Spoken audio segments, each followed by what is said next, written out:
नमस्कार साथियों, स्वागत है आप सभी का आपके अपने इस यूट्यूब चैनल में। तो आज हम गणित का भाग 3 देखते हैं। प्रैक्टिस सेट तीसरा है आपका, ठीक ना, जो कि आपकी व्यापम की जितनी भी प्रतियोगी परीक्षाएं हैं, सारे प्रतियोगी परीक्षाओं के लिए वीडियो आपको महत्वपूर्ण होने वाला है। हो जाइए तैयार परीक्षा की खोपड़ी में छेद करने के लिए। तो चलिए वीडियो यहीं से शुरू करते हैं। बाकी सभी वीडियो का लिंक आपको प्ले लिस्ट में मिल जाएगा, जितने भी वीडियो अभी तक मेरे बने हुए हैं, ठीक ना। सारे वीडियो के लिस्ट, आपके जो टॉपिक वाइज बने हुए हैं उसके भी लिस्ट, और जो प्रैक्टिस सेट 2 है उसका भी लिस्ट, सभी का लिस्ट आपको डिस्क्रिप्शन बॉक्स में मिल जाएगा। उस लिंक को टच करके आप वो सभी वीडियो आप देख सकते हैं, देखना चाहें तो। आगे बात करें तो ये मैथ का आपका प्रैक्टिस सेट तीसरा है। क्या है? प्रैक्टिस सेट थर्ड है। सबसे पहले हम मोटिवेशनल थॉट के बारे में देख लेते हैं। तो देखिए, आज का मोटिवेशनल है आपका, ऊपर वाला उन्हीं व्यक्तियों को मुश्किलों से आजमाता है। क्या? ऊपर वाला जो है उन्हीं व्यक्तियों को मुश्किलों से आजमाता है जिस पर उसे जीतने का भरोसा होता है। क्या? जिस पर भगवान भी उसी को आजमाता है जिस पर उसे जीतने का भरोसा होता है। इसलिए आपके सामने जो भी दिक्कत है, कोई भी परेशानी है, तो आप समझिए कि आप महान आदमियों में से एक हैं। इसलिए आपके पास वो दिक्कत आई है, वो तकलीफ आई है, क्योंकि वो आपको एक नई दिशा की ओर ले जाएगी, ठीक ना। तो ना घबरा के अपने पूरे जोश जुनून के साथ अपने तैयारी में लग जाइए। सबसे पहला प्रश्न आज का है, पहला प्रश्न है, इसके बारे में देखते हैं। सबसे पहले कि वह छोटी से छोटी संख्या क्या है जिसको 5760 में जोड़ने पर 101 से पूरा विभाजित हो जाता है, ठीक ना। मतलब क्या बोल रहा है कि इस संख्या में ऐसा कौन सा संख्या जोड़ें कि 101 से भाग दें तो पूरी तरह से विभाजित हो जाए। तो हम भाग देके देख लेते हैं, ठीक ना। इसका साधारण नियम हम भाग देके देख लेते हैं। 5760 है, ठीक ना।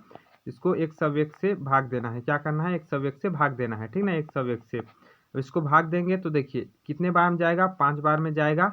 100 है तो 500 आएगा, 1 है तो 5 आएगा, तो 5 बार में कितना आएगा? 505 आएगा। यहाँ लाइन में फालतू पार दिया हूँ, ठीक ना। 505 आएगा। चलिए मिटा लेता हूँ इसको, बढ़िया से यहाँ कर लेते हैं। 5760 है, इसको भाग देना है आपको 101 से, ठीक ना। तो ये देखिए कितने बार में जाएगा? 5 बार में जाएगा। 5 बार में जाएगा आपका 505 आएगा। बस इसको घटा दीजिए, 6 में 5 जाएगा, 1 बचेगा, और उसके बाद आपका 7 में 0 जाएगा, 7। यहाँ कट कुट 1 0 उतर जाएगा। आप 710 है, कितने बार में जाएगा? 7 बार में जाएगा। 107 1 सत्ते 7 तो 707 आ जाएगा ये, ठीक ना। ये 707 आएगा। अब इसको इसमें घटाएंगे, इसको इसमें घटाएंगे तो 3 आएगा, बाकी आपका कटकुट हो जाएगा। शेषफल कितना आया? हमारा 3 आया। अब शेषफल 3 आया कहने का मतलब क्या है कि 3 बचा हुआ है। इस संख्या जो है 5760, इसमें 3 शेषफल बचा हुआ है जब 101 से भाग देते हैं तो, ठीक ना। तो इसमें और क्या जोड़ें कि 101 से पूरी तरह से विभाजित हो जाए? तो 101 में जो है आप 3 माइनस कर दीजिए तो क्या आएगा आपका? 101 में 3 माइनस कर देंगे तो जो आएगा उस संख्या को यदि हम जोड़ देते हैं, इसमें इस 3 में 98 को जोड़ देते हैं तो 101 आ जाएगा, और 101 आएगा तो 101 से पूरी तरह विभाजित हो जाएगा। तो वही पूछा है कि किससे पूरी तरह विभाजित हो जाएगा, कौन सी संख्या जोड़े? तो 98 को जोड़ना पड़ेगा। किसको? 98 को। तो ऑप्शन नंबर बी में दिया हुआ है, ऑप्शन नंबर बी आपका सही आंसर हो जाएगा। यदि हम इस संख्या में 98 जोड़ते हैं तो संख्या पूरी तरह से विभाजित हो जाएगा। आशा करता हूँ ऑप्शन नंबर बी आपको समझ में आ गया होगा ये। चलिए अगला क्वेश्चन देख लेते हैं। मैं बता दूं आपको, सभी जो प्रैक्टिस सेट हो रहा है सभी के पीडीएफ का लिंक आपको पीडीएफ जो है आपको टेलीग्राम ग्रुप में मिल जाएगा मेरे, और व्हाट्सएप ग्रुप में भी। तो आपका लिंक जो है टेलीग्राम का डिस्क्रिप्शन बॉक्स में मिल जाएगा, वहाँ से जाकर आप ज्वाइन हो सकते हैं। दूसरा क्वेश्चन आपका सिंप्लीफिकेशन से लिया गया है, ठीक ना। सरल क्वेश्चन है एकदम। सिंप्लीफिकेशन मतलब बोडमास नियम। बोडमास नियम आपको पता होगा, BODMAS जिसको बोला जाता है, हिंदी में बोला जाता है को का भागु योग, ठीक ना।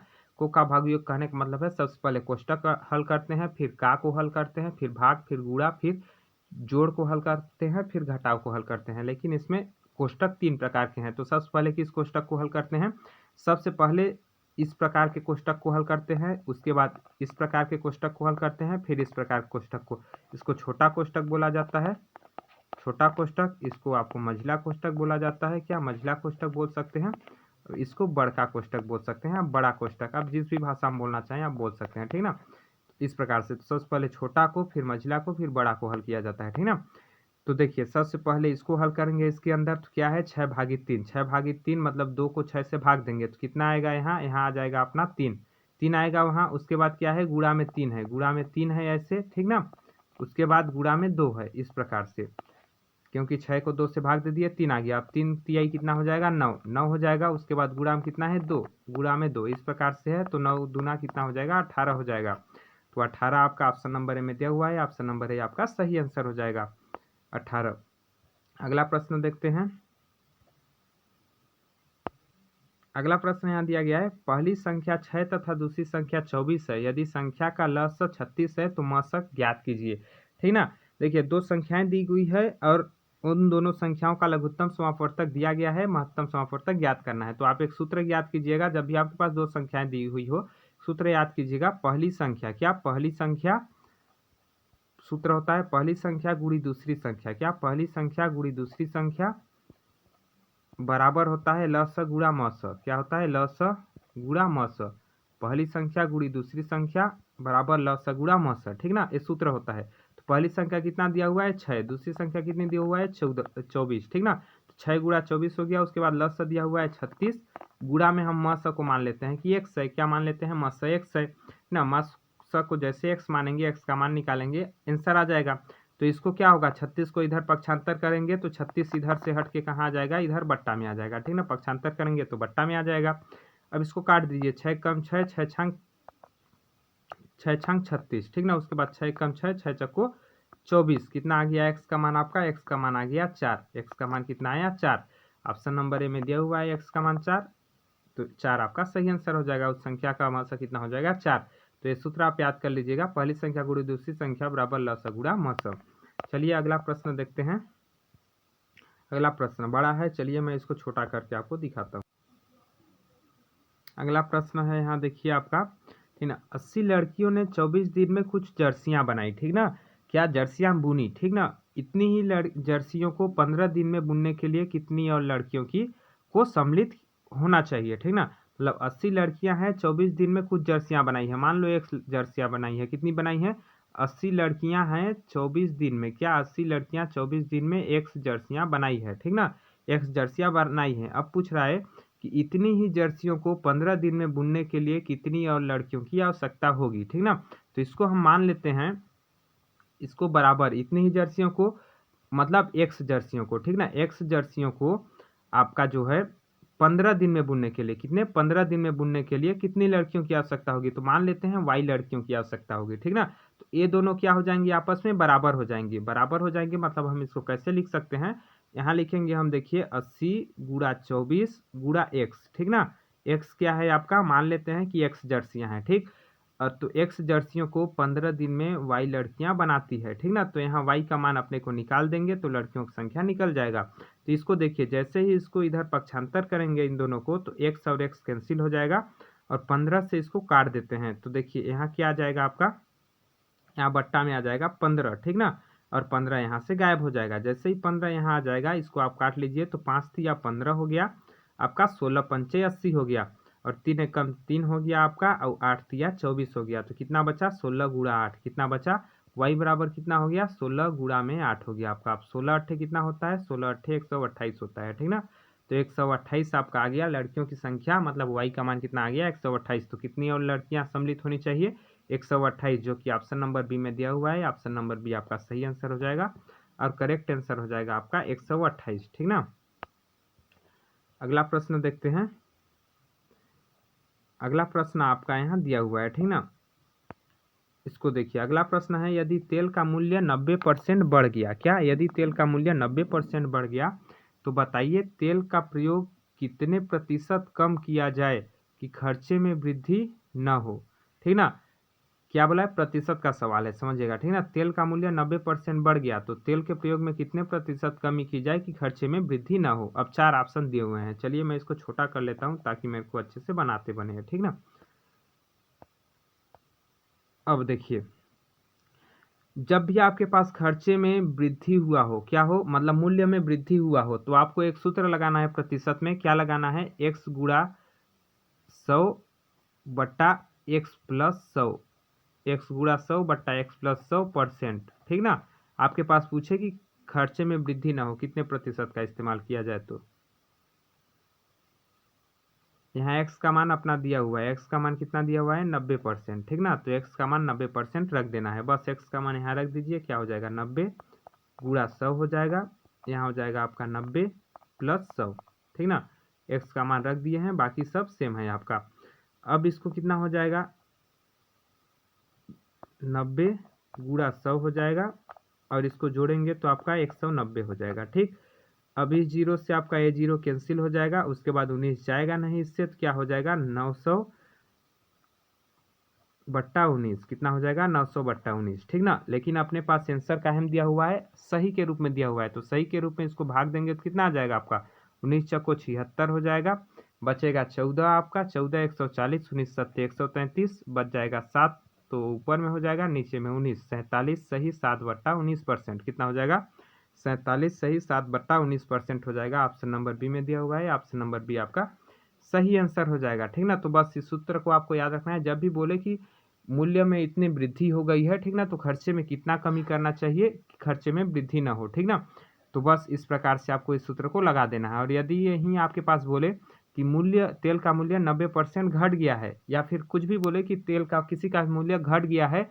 तो कितने प्रतिशत खपत में मतलब वृद्धि किया जाना चाहिए कि खर्च जो है आय और व्यय में अंतर ना हो। तो वहाँ आपको क्या करना है, जैसे यहाँ किए थे x गुणा 100 बट्टा में किए थे x+100, तो वहाँ आपको क्या करना है x-100, क्या करना है x-100, x गुणा 100 बट्टा x-100। यदि कमी हो रहा हो तो x-100 करना है, वृद्धि हो रहा हो तो x+100 करना है। ठीक ना, तो इस प्रकार से आपको इसको हल करना है। आगे देखते हैं, इसको देखिए।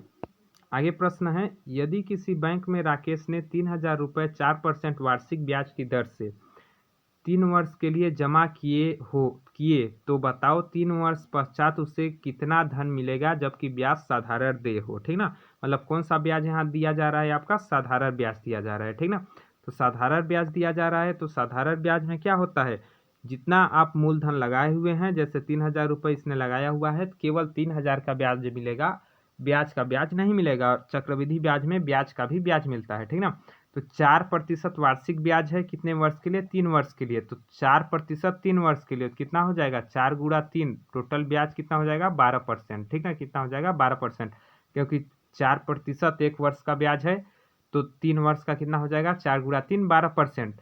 ठीक ना, 12% ब्याज हो जाएगा, तो 3000 का आप 12% निकाल लीजिए, 3000 का 12%। ठीक ना, मतलब 3000 गुणा 12/100 निकाल लीजिए, कितना आता है, ये दोनों जीरो से दोनों जीरो आपके कट जाएंगे, 12 × 36 हो जाएगा, 36 मतलब 360 हो जाएगा। ठीक ना, तो 360 रुपये आपका ब्याज हो जाएगा। लेकिन हमारे पास पूछा है ब्याज साधारण दे कितना होगा, मतलब कितना धन मिलेगा, तो आपका जो है मूलधन के साथ ब्याज दोनों को जोड़ के पूछा हुआ है, तो ब्याज 360 रुपये हो गया और मूलधन आपका कितना है 3000 रुपये, तो 3000 में 360 रुपये जोड़ देते हैं तो जीरो का जीरो हो जाएगा, यहाँ जीरो का जीरो, 6 का 6, 3 का 3, 3 का 3, कितना हो जाएगा 3360 रुपये। कितना हो जाएगा 3360 रुपये। ऑप्शन नंबर ए में दिया हुआ है 3360 रुपये, ऑप्शन नंबर ए आपका सही आंसर हो जाएगा। ठीक ना, तो इस प्रकार से आप ऐसे प्रश्न हल कर सकते हैं आसानी से, साधारण ब्याज के सवाल। अगला क्वेश्चन देखते हैं। अगला क्वेश्चन आपका दिया हुआ है 6 सही 1/4% वार्षिक ब्याज की दर से कितने समय में, ये आपका कोमा है यहाँ, ठीक ना, पॉइंट मत समझिएगा, दशमलव मत समझिएगा, 2560 रुपये का मिश्र धन 2890 रुपये हो जाएगा। क्या पूछ रहा है, हो जाएगा। ठीक ना, लेकिन यहाँ एक बात ध्यान दीजिएगा, 2890 रुपये हो जाएगा, यहाँ हमारे पास कोई भी नहीं बताया गया है चक्रवृद्धि ब्याज लगेगा या साधारण ब्याज। ठीक है, लेकिन हम समझ सकते हैं, ये आपका मूलधन है और ये आपका क्या है मिश्र धन है। मिश्र धन मतलब क्या होता है, ब्याज प्लस मूलधन। क्या होता है मिश्र धन का मतलब होता है ब्याज प्लस मूलधन। ठीक ना, तो मिश्र धन में जब मूलधन को घटा देंगे तो अपने पास ब्याज आ जाएगा। ठीक, तो सबसे पहले हम यहाँ ब्याज निकाल लेते हैं, उसके बाद समय निकालेंगे। ठीक ना, तो ब्याज कैसे निकालेंगे, आपका मिश्र धन कितना है 2890। ठीक ना, 2890 मिश्र धन है, तो मिश्र धन में किसको घटाएंगे, मूलधन को घटाएंगे। ठीक ना, 8 लिखा नहीं रहा है, अच्छा 1 मिनट,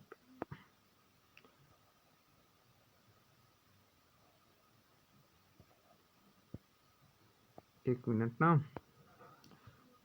2890 ये आपका क्या हो जाएगा, मिश्र धन हो गया, उसमें हम मूलधन को घटा देते हैं, 2560 को घटा देते हैं। ठीक ना, 2560 को घटा देते हैं, जैसे ही 2560 को घटाएंगे कितना आ जाएगा, जीरो का जीरो आ जाएगा, 9 में 6 जाएगा आपका 3 बचेगा, 8 में 5 जाएगा 3 बचेगा, 2 में 2 जाएगा 0 बचेगा, कितना हो गया आपका 330 हो गया। कितना हो गया 1890 2500 2890 के 5 5 3 8 जी 330 हो गया। ठीक ना, अपने पास ब्याज कितना आया आपका 330 रुपये ब्याज आ गया। ठीक ना, अब 330 रुपये ब्याज 6 = 1/4% की दर से 330 रुपये ब्याज जो है कितने दिनों में बनेगा उसको निकाल लेते हैं, फिर समय आपका आ जाएगा। देखिए इसको 6 = 1/4 को हम अच्छे से बना देते हैं तो क्या आ जाएगा आपका 6 × 24 और 1 25 हो जाएगा आपका। ठीक ना, तो 25/4 हो जाएगा। क्या हो जाएगा 25/4 हो जाएगा, 25/4%। ठीक ना, इसको मिटा के मैं बढ़िया से लिख देता हूँ। आपका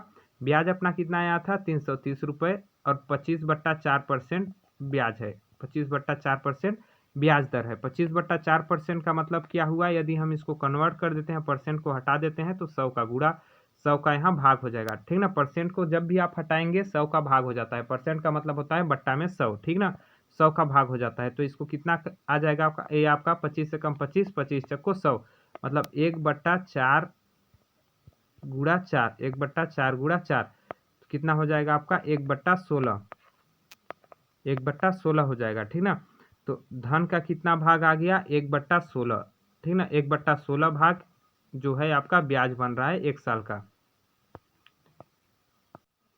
1/16 भाग जो है 1/16 भाग 1 साल का ब्याज बन रहा है। ठीक ना, 330 रुपये टोटल ब्याज है तो कितने समय का बनेगा। ठीक ना, तो मिश्र मूलधन आपका कितना है 2560 रुपये, तो 2560 रुपये का 1/16 1 साल का ब्याज बनेगा, दूसरे साल का भी 1/16 ब्याज बनेगा। ठीक ना, तो 1/16 कितना हो जाएगा 2500 का, मतलब 2560 को जो है 16 से भाग देंगे। 1/16 का मतलब क्या हो जाएगा 2560 को 16 से भाग देंगे तो कितना आ जाएगा आपका 16 एकम 16 आ जाएगा और बचेगा आपका 16 9 बचेगा, 16 छंग 96 160 आ जाएगा। तो पहले साल का ब्याज 160 हो जाएगा और दूसरे साल का ब्याज भी 160 हो जाएगा।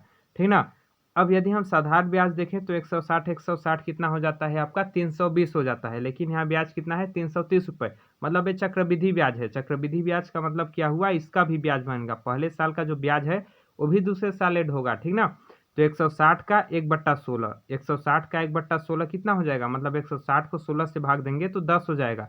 ठीक ना, तो पहले साल का ब्याज कितना हो गया 160 रुपये और दूसरे साल का 160 और प्लस में 10 तो कितना हो गया दूसरे साल का ब्याज 170 रुपये। पहले साल का ब्याज 160 रुपये, दूसरे साल का ब्याज 170 रुपये, टोटल आपके हो गए 330 रुपये। ठीक ना, टोटल आपके हो गए 330 रुपये। तो 330 रुपये ब्याज कितने साल में बने, 1 और 1 2 साल में। कितने साल में 2 साल में, तो ऑप्शन नंबर ए आपका सही आंसर हो जाएगा 2 साल। ठीक ना, इस प्रकार से आप आसानी से हल कर लेंगे, बस आप थोड़े से बेसिक आपको इसके आने चाहिए। अगला बात करते हैं, अगला प्रश्न है आपका यहाँ, यदि 20 वस्तुएं 120 रुपये में खरीदी जाती हैं और 8 रुपये प्रति वस्तु के भाव से बेची जाती हैं तो क्रय मूल्य पर लाभ प्रतिशत क्या है। ठीक ना, अब देखिए 8 रुपये एक वस्तु को बेचा जा रहा है, एक वस्तु का मूल्य कितना है विक्रय मूल्य 8 रुपये और 20 वस्तु को खरीदा गया है 120 रुपये में, मतलब 20 वस्तु को 120 रुपये में खरीदा गया है। ठीक ना, तो एक वस्तु को कितने रुपए में खरीदा गया है, एक वस्तु को कितने रुपए में खरीदा गया है 120/20 रुपये में। देखिए 20 वस्तु को 120 रुपये में खरीदा गया है तो एक वस्तु को 120/20 रुपये में खरीदा गया है, मतलब 6 रुपये में खरीदा गया है। कितने रुपये में 6 रुपये में, 20 से कम 20 हो जाएगा, 20 का 120, तो एक वस्तु का मूल्य कितना है 6 रुपये। एक वस्तु का मूल्य है 6 रुपये और बेच रहे हैं एक वस्तु को 8 रुपये में। एक वस्तु को बेच कितने में रहे हैं 8 रुपये में, 8 रुपये में बेच रहे हैं और खरीदे हैं 6 रुपये में। ठीक ना, तो 8 रुपये में बेच रहे हैं और खरीदे हैं 6 रुपये में, तो कितने का लाभ हुआ 2 रुपये का लाभ हो रहा है। कितने रुपये में 6 रुपये में। ठीक ना, क्रय मूल्य कितना है 6 रुपये, विक्रय मूल्य 8 रुपये, तो 6 में 2 जोड़े तो 8, मतलब 2 रुपये का लाभ हो रहा है 6 में, 6 में 2 का लाभ तो 100 में कितने का लाभ, यही होता है आपका लाभ परसेंट है। लाभ परसेंट यही होता है कि लाभ बट्टा क्रय मूल्य गुणा 100। ठीक ना, तो इसको काट दीजिए, 2 1 कम 2, 2 तिया 6, कितना हो गया 100/3, कितना हो गया 100/3। अब 100/3 को जब भाग देंगे तो आपका आ जाएगा 33, 33 सही 1/3। ठीक ना, क्योंकि 33 या 99, 99 और 100, 33 सही 1/3% हो जाएगा, जो कि ऑप्शन नंबर डी में दिया हुआ है। ऑप्शन नंबर डी आपका सही आंसर हो जाएगा, 33 सही 1/3%। तो इस प्रकार से आप आसानी से प्रश्न को समझकर हल कर सकते हैं। अगला प्रश्न है, यहाँ देखिए, निशांक ने 1460 रुपये की एक साइकिल खरीदी जिस पर उसे अंकित मूल्य पर 20% बट्टा मिला। ठीक ना, तो अंकित मूल्य बताओ क्या मिला उसको, अंकित मूल्य पर 20% बट्टा मिला। ठीक ना, थोड़ा छोटा कर लेता हूँ इसको। हाँ यहाँ देखिए अब, ठीक ना, 1460 रुपये में साइकिल को खरीदा, मतलब उसके लिए खरीदा कितना, 1460 रुपये में। उससे अंकित मूल्य पर, अंकित मूल्य मतलब जो मूल्य दुकानदार ने बताया था उससे 20% बट्टा दिया, बट्टा दिया मतलब छूट दिया, डिस्काउंट दिया। ठीक ना, तो अंकित मूल्य कितना होगा, तो हम 20% छूट का मतलब क्या हुआ कि यदि 100 रुपये वो उसका रेट बताया था, साइकिल का रेट यदि 100 रुपये बताया था तो उसमें 20 रुपये कम कर दिया, 20 रुपये कम कर दिया मतलब कितने में दिया, 80 रुपये में दिया। ठीक ना, यदि 100 रुपये रेट बताया था तो 20 रुपये काट दिया मतलब 80 रुपये में दिया, तो 20% छूट दिया, यही कहलाता है। ठीक ना, मतलब 100 का वस्तु 80 में दे दिया, 100 का वस्तु 80 में दे दिया तो आपका 20% छूट हो गया, 20% बट्टा हो गया। ठीक ना, तो इससे अपने को क्या ज्ञात करना है, अंकित मूल्य। तो देखिए अंकित मूल्य क्या होता है, मान लीजिए अंकित मूल्य x है, क्या मान लेते हैं, अंकित मूल्य मान लीजिए x है। x का क्या किया, 100 रुपये का वस्तु था उसको 80 रुपये में दे दिया। ठीक ना, 100 रुपये की वस्तु को 80 रुपये में दे दिया तो कितना रुपये आया आपका, 1460 रुपये। ठीक ना, मतलब x का 20% बराबर 1460, यही तो आया है। तो x का मान यहाँ से ज्ञात करना है, तो इसको इधर पक्षांतर कर देंगे तो क्या हो जाएगा, यहाँ हो जाएगा आपका 1460 गुणा में 100 ऊपर चला जाएगा आएगा तो, और 80 क्या हो जाएगा आपका नीचे आ जाएगा। ठीक ना, तो ए जीरो से जीरो आपका कैंसिल हो जाएगा, यहाँ से ए कैंसिल हो जाएगा, 8 एकम 8। ठीक ना, उसके बाद बचेगा आपका 6 6 66 हो जाएगा आपका, 66 हो जाएगा, 8 सत्ते 56, 8 अठैया 64 हो जाएगा, अठैया 64 बचेगा 2, 2 उसके बाद दशमलव लगाएंगे तो 20 हो जाएगा, 8 दूना 16, उसके बाद 4 8 पंचे 40। ठीक ना, 18.25 गुणा 100 हो जाएगा। आप जैसे ही भाग देना चाहे इसको दे सकते हैं, यही आएगा भाग देने पर। ठीक ना, 18.25 गुणा 100, इसको 100 से गुणा करेंगे तो 1825 हो जाएगा, कितना हो जाएगा, 1825 रुपये। ठीक ना, तो उसका अंकित मूल्य कितना है, 1825 रुपये। ऑप्शन नंबर ए में दिया हुआ है, ऑप्शन नंबर ए आपका सही आंसर हो जाएगा और करेक्ट आंसर। वस्तु का अंकित मूल्य हो जाएगा 1825 रुपये। अगला प्रश्न देखते हैं। अगला प्रश्न है आपका 14 रुपये प्रति किलोग्राम के, ठीक ना, 14 रुपये प्रति किलोग्राम के 65 किलोग्राम द्रव में कितना जल घोलें कि मिश्रण द्रव को 15 रुपये प्रति किलोग्राम बेचने पर 20% का लाभ हो। ठीक ना, 20% का लाभ हो। अब यहाँ ध्यान से समझिए, सबसे पहले क्या बोला है, 14 रुपये प्रति किलोग्राम कोई भी वस्तु हमने खरीदा है। ठीक ना, उसमें 65 किलो वस्तु खरीदा है, कितना खरीदा है, 65 किलोग्राम वस्तु। तो टोटल मूल्य कितना हो गया, 14 गुणा 65, टोटल मूल्य कितना हो गया, 14 गुणा 65 हो गया टोटल मूल्य। अब इसको कर लेते हैं तो कर सकते हैं, करना चाहें तो कितना आ जाएगा, 14 पंचे 70 हो जाएगा, 7 बचेगा, 14 छंग 84, 6 90 और 1 91 हो जाएगा। कितना मूल्य टोटल हुआ, 910 रुपये। ठीक ना, मतलब 910 रुपये में किसी भी द्रव को हम खरीदे हैं। ठीक ना, उसको बेचना है अपने को 15 रुपये प्रति किलोग्राम, कितना बेचना है, 15 रुपये प्रति किलोग्राम। ठीक ना, 65 किलोग्राम को बेचना है 15 रुपये प्रति किलोग्राम की दर से। ठीक ना, 65 किलो को बेचना है 15 रुपये प्रति किलोग्राम की तरफ से, तो कितने रुपए हो जाएगा आपका, 15 पचे 75 हो जाएगा, बचेगा 7, 15 छिक्का 90, 7 97, मतलब 975 रुपये इसमें मिलेगा अपने को। ठीक ना, कितना मिलेगा, 975 रुपये मिलेगा। अब 975 रुपये तो मिलेगा, 910 रुपये में हम खरीदे हैं, उसको 975 रुपये में बेच रहे हैं, लेकिन अपने को बेचने पर 20% लाभ होना चाहिए। कितना लाभ होना चाहिए, 20% लाभ होना चाहिए। ठीक ना, तो 20% लाभ होना चाहिए किसमें, 910 का 20% हम निकाल लेते हैं। क्या निकाल लेते हैं, 910 का 20% निकाल लेते हैं, कितना होता है। ठीक ना, तभी तो पता चलेगा कि अपने को कितना लाभ लेना है। टोटल 910 रुपये का हम खरीदे हैं, उसमें अपने को 20% लाभ चाहिए, तो 910 का 20% तो क्या हो जाएगा, 910 गुणा 20/100। ठीक ना, इतना अपने को लाभ चाहिए। तो इसको काट लेते हैं, कितना आ जाएगा आपका, ए जीरो से आपका 1 जीरो कैंसिल हो जाएगा, 2 एकम 2, 2 पंचे 10 हो जाएगा, और 5 से इसको काटेंगे, 5 एकम 5, 8 पंचे 40, 5 दूना 10 हो जाएगा, कितना हो जाएगा, 182 रुपये। 182 रुपये लाभ चाहिए, 910 रुपये में 182 रुपये लाभ चाहिए। ठीक ना, क्योंकि 20% आपका जो है 20% लाभ चाहिए, तो 182 रुपये आपका लाभ चाहिए। अब 182 रुपये लाभ चाहिए। अभी अपने को लाभ कितना मिल रहा है, 975 रुपये जब मिल रहा है, जब हम पानी बिल्कुल नहीं मिलाए हैं दूध में, तो 975 रुपये मिल रहा है। कितने में, 910 रुपये में, ठीक ना। 910 रुपये में 975 रुपये मिल रहा है, तो लाभ कितना मिल रहा है, 5, 7 में गया 6, 9 में 9 गया 0। केवल अभी मेरे को 65 रुपये हमको लाभ मिल रहा है, अभी केवल 65 रुपये लाभ मिल रहा है, और अपने को लाभ चाहिए 182 रुपये, ठीक ना। तो 182 रुपये लाभ चाहिए और अभी अपने को मिल रहा है 65 रुपये, तो कितने रुपये और लाभ चाहिए, घटा देते हैं। 12 में 5 जाएगा आपका 7 बचेगा, और जो है 7 में 6 जाएगा 1 बचेगा, और 1 का 1 रह जाएगा। कितना लाभ चाहिए, और 117 रुपये। 65 रुपये लाभ मिल गया, 117 रुपये और लाभ चाहिए, 117 रुपये और लाभ चाहिए अपने को, ठीक ना। 117 रुपये और अभी लाभ चाहिए। अब 117 रुपये का अपने को क्या डालना पड़ेगा, उसमें पानी डालना पड़ेगा। 117 रुपये का पानी मिलाना पड़ेगा, तभी तो अपने को लाभ मिलेगा ना, 117 रुपये।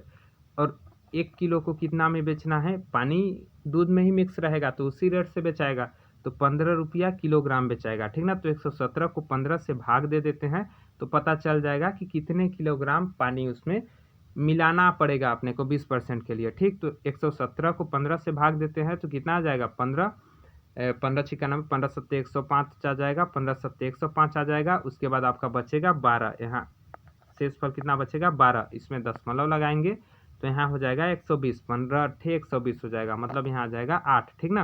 मतलब 7.8 किलोग्राम कितना मिलाना पड़ेगा, 7.8 किलोग्राम पानी हमको मिलाना पड़ेगा, तो हमें उस सामान को बेचने पर 20% का लाभ मिल जाएगा। तो 7.8 किलोग्राम पानी मिलाना पड़ेगा, ठीक ना। इसमें दिया हुआ है क्या, पहले में 5 किलोग्राम, दूसरे में 6, तीसरे में 7, चौथे में इनमें से कोई नहीं, तो 7.8 किलोग्राम पानी मिलाना पड़ेगा, मतलब ऑप्शन नंबर डी आपका सही आंसर हो जाएगा, इनमें से कोई नहीं, ठीक ना।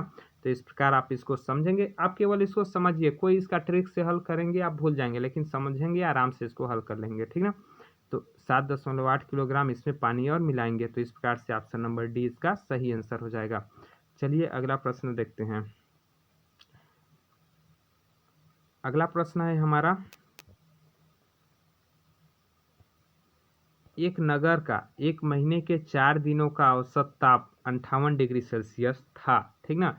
यदि दूसरे तथा तीसरे दिन का औसत ताप 44 डिग्री सेल्सियस है, पहले तथा चौथे दिन का ताप 7:11 है, तो पहले तथा चौथे दिन का ताप बताइए, ठीक ना। चलिए और मैं छोटा कर देता हूँ इसको, ताकि हल करते समय आपको परेशानी न जाए। यहाँ देखिए, एक नगर का 1 महीने का 4 दिनों का औसत ताप कितना है, 58 डिग्री सेल्सियस। 58 डिग्री सेल्सियस 4 दिनों का औसत ताप है, ठीक ना। 4 दिनों का औसत ताप, तो 4 दिनों का टोटल ताप कितना हो गया, 58 गुणा 4 कर देंगे तो 8 चक्को 32 हो जाएगा, 5 चक्को 20 और 3 23 हो जाएगा, मतलब 232 कितना है, 232 डिग्री सेल्सियस है 4 दिनों का तापमान। 4 दिनों का तापमान कितना है, 232 डिग्री सेल्सियस। अब पूछा है दूसरे तथा तीसरे दिन का औसत ताप 44 डिग्री सेल्सियस है। दूसरे तथा तीसरे दिन का औसत ताप कितना है, 44 डिग्री सेल्सियस। मतलब दूसरे और तीसरे दिन दोनों को मिला देंगे तो ताप कितना हो जाएगा, 44 गुणा 2, 44 गुणा 2, क्योंकि दूसरे दिन का और तीसरे दिन का दोनों का औसत है 44, तो 44 गुणा 2 करेंगे तो दोनों दिन का तापमान का योग आ जाएगा, मतलब 88 डिग्री सेल्सियस, ठीक ना। 44 दूना 88, तो 88 डिग्री सेल्सियस हो जाएगा दोनों दिनों के तापमान का, और तापमान हो जाएगा दूसरे तथा तीसरे दिन का तापमान अपने को निकल गया 88 डिग्री सेल्सियस। अब बोला है पहले तथा चौथे दिन का तापमान 7:11 है, तो मान लेते हैं पहले दिन का तापमान 7x है और दूसरे चौथे दिन का तापमान 11x है। मान लेते हैं पहले दिन का तापमान जो है 7x है और चौथे दिन का तापमान जो है 11x है, ठीक ना। पहले दिन का तापमान 7x और चौथे दिन का तापमान 11x। अब देखिए दूसरे और तीसरे दिन का तापमान का योग 88 डिग्री सेल्सियस है। पहले दिन का 7x निकल गया, दूसरे दिन का 11x निकल गया, और टोटल कितना है, 232 डिग्री सेल्सियस है। तो इन तीनों को जोड़ देंगे, 7x plus 88 degree Celsius plus 11x, इन तीनों को जोड़ देंगे तो टोटल तापमान कितना है, 232 डिग्री सेल्सियस, ठीक ना। अब देखिए 7 और 11 और 7 कितना हो जाएगा, 18x, 18x, और इसको इधर पक्षांतर कर देंगे तो क्या हो जाएगा, 232 माइनस 88, ठीक ना, हो जाएगा 232 माइनस 88। अब जैसे इसको घटाएंगे तो 12 में 8 जाएगा, आपका 4 बचेगा, 12 में 8 जाएगा 4 बचेगा, और आपका 12 में 8 जाएगा 4 बचेगा, ठीक ना। 1 मिनट 232 में 88 घटाएंगे, ठीक ना, तो 12 में 8 जाएगा 4 बचेगा आपका, 12 में 8 जाएगा 4 बचेगा, और यहाँ 1 का 1 बचेगा, ठीक। 144 आ जाएगा, 18x बराबर 144 आ जाएगा, ठीक ना। x का मान कितना आ जाएगा, x का मान आ जाएगा 144 बट्टा 18, x का मान कितना आ जाएगा 144 बट्टा 18, तो कितना 18 एकम 18, 18 नमा 144, कितना हो जाएगा 18 नमा 144 हो जाएगा। 1 मिनट, 18 ठीक है, 108 18 सत्तर 126, 18 8 144, सॉरी, ठीक ना, 18 8 144, x का मान कितना आ जाएगा 18 आ जाएगा, 8 आ जाएगा, ठीक ना। x का मान कितना आ जाएगा 8 आ जाएगा। अब पहले दिन का तापमान कितना माने हैं 7x, क्या हो जाएगा 7 गुणा 8, पहले दिन का तापमान 7x माने हैं तो 7 गुणा 8 हो जाएगा, मतलब 56 डिग्री सेल्सियस हो जाएगा। पहले दिन का तापमान कितना हो जाएगा 56 डिग्री सेल्सियस। और चौथे दिन का तापमान कितना माने हैं 11x, तो कितना हो जाएगा 11 गुणा 8, चौथे दिन का तापमान 11 गुणा 8 हो जाएगा, मतलब 88 डिग्री सेल्सियस, कितना हो जाएगा 88 डिग्री सेल्सियस। पहले दिन का तापमान 56 डिग्री सेल्सियस, चौथे दिन का तापमान 88 डिग्री सेल्सियस।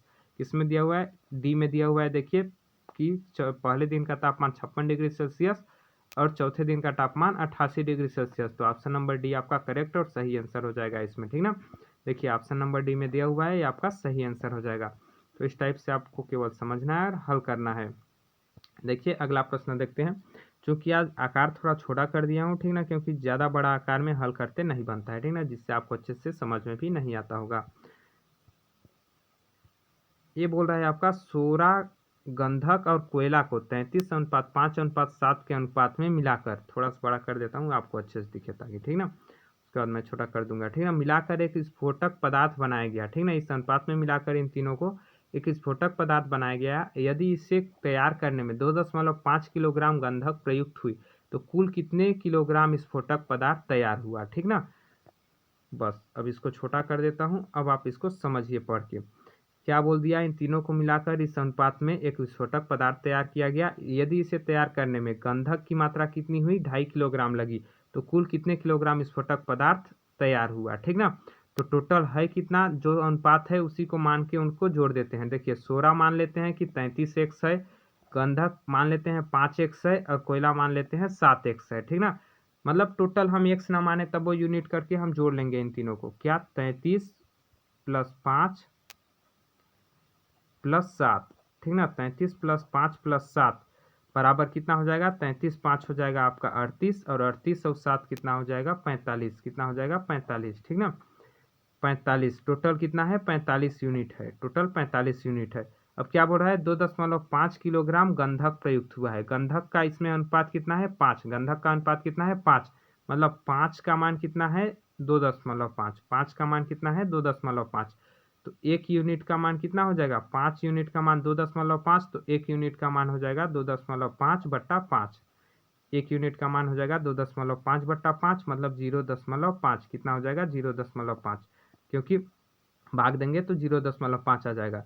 जब 1 यूनिट का मान 0.5 है तो 45 यूनिट का मान कितना हो जाएगा, 1 यूनिट का मान 0.5, तो 45 यूनिट का मान 45 गुणा 0.5, कितना 45 गुणा 0.5 आ जाएगा।